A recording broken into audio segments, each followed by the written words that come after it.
Vai. Agora branca. Aqui tem um negocinho. Tá bom? Galera, aqui tem o motor dele. Que não abre bem direito. Mas é um motor Spark. É um motor que acelera rápido. Motor Flight, motor líquido, motor traseiro, molde e motor velho. Quem não sabe o que é velho?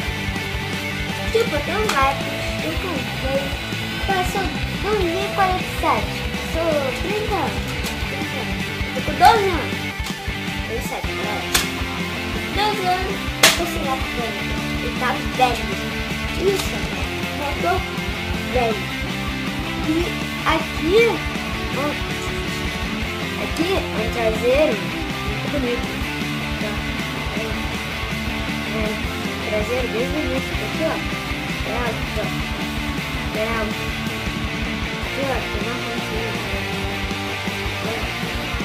Aqui já é alto. Aqui, ó, é alto. Então, e, ó, o vidro dele, ó, o vidro dele é alto. Ó, tá vendo? Tá vendo?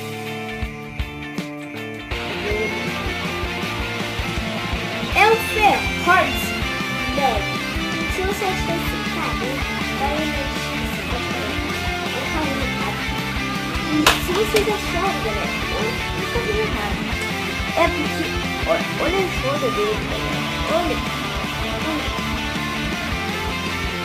Tá vendo? Ele é rápido. É só você jogar assim, que ele vai parar lá embaixo do seu sofá e vai sair de novo.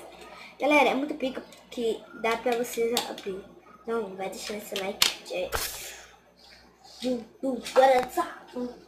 Ah, caraca, que saco de novo. Agora que eu vou perceber que tá chovendo bolinha. Pô, segunda vez eu já tá com raiva. Segunda vez.